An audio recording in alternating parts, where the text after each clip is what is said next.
Is your debt causing you sleepless nights? Knock your debt out with Debt KO. And your debt won't be the only thing keeping you up at night. Debt KO. Free, impartial advice on all your debt.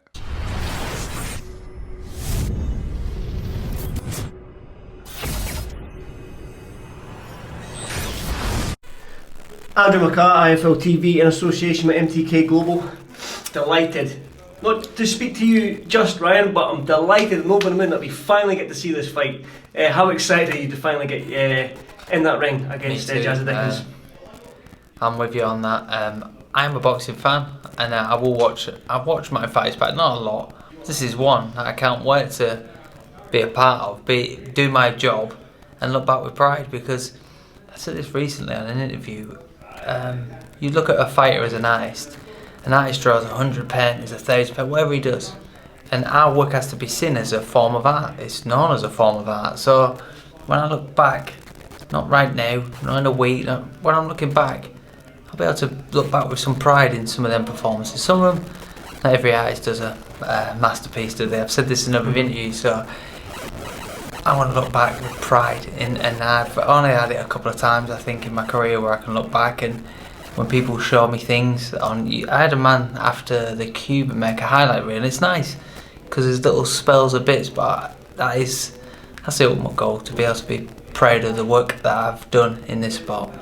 I think you can be, because you are being the British champion, and I want to come on to that in a wee bit, because yesterday was quite an interesting thing with a member of the board, but I will come on to that. But for you, how frustrating was it for you with the two postponements, the June fight getting called off due to COVID, and then obviously, unfortunately, back in September with Jazza getting COVID, but now, third time lucky, we're here, it's December. I mean, how frustrated were you with these call-offs, and was it a blessing in disguise that it's giving you more time to prepare, or anything along them lines? You see, with June, I think that helped Jazza. He was in a real good, hard fight, quality. My fight was a totally different fight, more a running contest, more of a mental battle, whereas Jazza was deep down. I think this could only help Jazza, because if he'd have fought in June, it's still 18 weeks, there's enough time to recover, but I believe fights like that, you have to leave a piece of yourself in the ring. That's probably what I should have said about the fight with me and Jazza. We'll leave some part of ourselves. Teddy Atlas is the first man to ever hear say that, and I agree with him. Boxing's that type of sport. If you're not willing to give a part of yourself to be successful, you ain't going to be successful. Triple G, Canelo 1, one of the finest examples. Triple G, Canelo 2, another unbelievable example. I don't think Triple G, watch Triple G's next fight after that against Derenchenko. He had to leave something to even compete in that second one. I think we've been robbed there, because that was 1-1 on my card. I think Triple G won the first, Canelo won the second, and we want the strategy, but we're boxing fans, we're used to not getting what we want. Exactly. Spence, Crawford. Spence, Crawford. We're not going to get it, really, are we? I think the sport constantly kicks itself in the foot, constantly gives itself a black eye. But we do get the odd one. But Spence Crawford, that's what we all want to see. We got Walsh v Dickens. I tell you what, I give the British board a due. They make it more possible, and MTK have to take full credit, full props for this, because if they couldn't have got the fighters into it, because this idea has been for me, such a good idea. You promise the fighters 3 fights in 9 months, and I've never had that as a pro, so tip my hat to MTK. I'm a big fan. Obviously, they're my promoters and my managers, but they're trying to make it for us fighters like me and Jazza who can't get fights, so we can be active. And get big opportunities. I mean, this is it. The card at the end of this fight isn't just obviously the bragging rights to be obviously the winner against you and Jazza, because it's two quality operators in the British scene. But after this fight, it's world level. You've been hungry for that world title shot for. I've heard you spoke about it on numerous occasions that you're already ranked number 1, I believe, in the WBO. Is that right? Yeah, I'm number 1 in the WBO. So you must be itching to get this title shot. But I'm also long in the tooth in this sport to know that next week you just get some unknown in that who's all of a sudden ranked higher than me. When Villa got to fight Navarrete, he just come from Norway. He's a very good fighter. Villa, look at the fight, it was good. And Navarrete used the WBO rule, which I really like. His fight is one of the biggest struggles to make the weight. He wins his title, he can just move straight up, and fight for the next title, and COVID's all part of that. And I don't take the rankings too, I think with the right people for once, where the rankings could mean something. My history suggests that. Have faith, Brian. This is it. That Fair's the best. I don't have hope anymore. Thanks to McCART, I've got Fair. Hope's a beggar. That's what I heard in a thing recently. Hope's a beggar, fair for leap of fire. So yeah, I've got faith. Not religious terms, but faith in. If you keep persevering, you keep giving this universe good, and good will come back. And this tournament's the proof of it for me.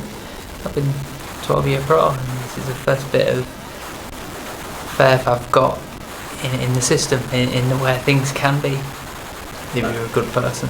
Talking about the system, then I want to touch on yesterday with poor old Dennis from the British Boxing Board of Control. You had a legitimate grievance in terms of why you were stripped of your British title to enter this tournament, because we did have Jazza, Dickens in there, and Lee Wood and all these guys and stuff like that. So your gripe with the British Boxing Board of Control was, why did they strip you? Could you elaborate a little bit more on what you were saying to Dennis yesterday? I think, for my own personal right now, I think this topic for later, it's a topic that's irrelevant right now. Will it become relevant? Who knows? I would love to speak to the people about that. Dennis is the first person I've seen within this proximity to be able to even just ask that question. How? I was brought up by a father who really valued the British title. I was so proud when my twin won the title. I have a level of being proud of myself too, and I'm a massive advocate and ambassador for that title. I've held on to that for 5 years when lesser men would have. You just wouldn't have held on to it. No, that's something I'm proud of. That's one thing, and I wanted to keep on it. I'm still in my mind and my heart, and my soul, the British champion. I mean, you only have to look at the two guys who made it for the British title. One of them's already pulled out of it. It's an absolute circus. It'd been better off keeping me ahead of it, because as far as I was concerned, and I said this to Dennis yesterday, I was going to go do my business and still represent as the British champion, because I was growing up on that. You had fighters win the Commonwealth, British and European, and keep them titles and go and then represent as the best in Europe, Britain and the Commonwealth. What happened to them, Jazz? Why should I have to vacate? And more than anything, if anyone knows anything about my career, it's had them gaps and delays, and I've been fortunate enough that Liam was active at that time, so still training with him, still being part of boxing, still enjoying his shine. People ask me once, what was it like in Liam? Shut up. I was that close to him. I was getting sunburned from his shine, so I have no worries about that, and I even said that to Liam recently. And if you looked at my career, I've tried everything to get fights. I've been very avoided. If you haven't got a promoter, I didn't have MTK during these times. I only had one of the best promoters in the world at one time, and it still wasn't meant to be. But I get sidetracked with it. If anyone realises what this tournament meant, it was 3 fights, and I was even willing during this tournament to uphold my British title commitments. Everybody knows this. Liam fought Maxie Hughes, and he shares the same trainer as who the board had mandated my challenge, and I told him in no certain terms, I will defend my title against you, either during the tournament or after the tournament. And I'm a man of my word. Why wouldn't I want another pair there? Exactly. Why wouldn't I? This is my job. This is my life. And I'm going to get some money to have a fight. Wow. Yeah, I'm a prize fighter. So it's baffling how it come with the board. You should know that I will happily defend my title against anybody. And I get that, because what we have learned from the Walsh brothers, your big brother Michael as well, that you are fighting men. Do you know what I mean? And that's one thing we've learned as boxing fans. If true boxing fans know the Walsh brothers, we know that you're fighting men. But I want to go back to Jazza Dickens' fight. Yes. What can we expect? What can we expect as fans? I mean, we've been waiting for this fight since February when it was announced, so it's been 10 long months. Yeah. We've been waiting for this, so what can we expect? I think we will see the best version of Jazza, the best version of me, and wow. It just has to be a good fight. I said it when I looked at him. I think he looked better last time, fresher. Something. What that means now and then doesn't mean nothing. I'll know in the ring anyway. But he just had it's my eyes, it's my perception. So I seen him at the first fight, I seen him at the second, and I then seen him here last time in September, and that was the best he looked there. So I was thinking, brilliant. That's all I want. I want the best version of him. I want no excuses. I will never take excuses and I'll never make excuses. That's Florence Nightingale, by the way. I seen that and I thought, wow, what a woman. This is what she said. This is one of key to her success. She never made excuses, she never took them out of that. I just want your best version of him. If we get the best version of him, best version of me, we've got a fight. We've got a real good fight. With what I was impressed with Jazza when he won against Wood was his will. And I think the best win in this tournament for him was that Ramos. I sparred him when I was preparing for Jazza for June. I was out in Tenerife, and that's where I thought, you know what, that was a really good win. That was not preparing for Jazza in June, sorry, when I was preparing for McCART. Yeah.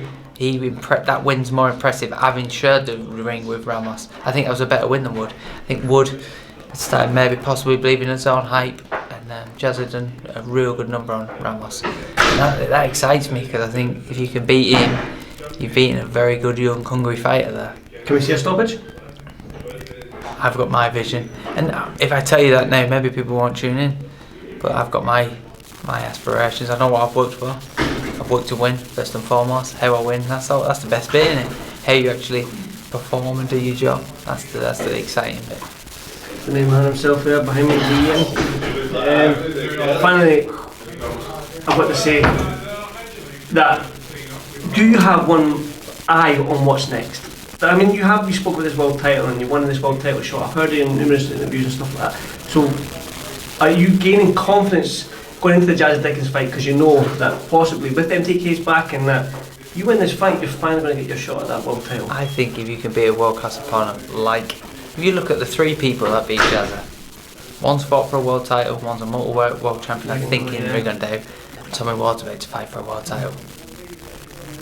You know, you'd have to have some terrible COVID luck to not believe that, as long as I can show everything I need to show, that I wouldn't be worthy to share the ring with a world championship fight for a world title. So he's too good to be a stepping stone, but he's also, look at the history. The people who beat him do go on to fight for world titles. If that's written for me, it's written for me.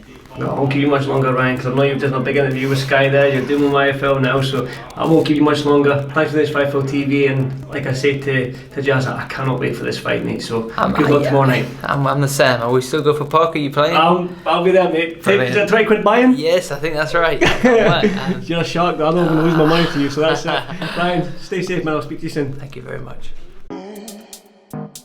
Is your debt causing you sleepless nights? Knock your debt out with Debt KO.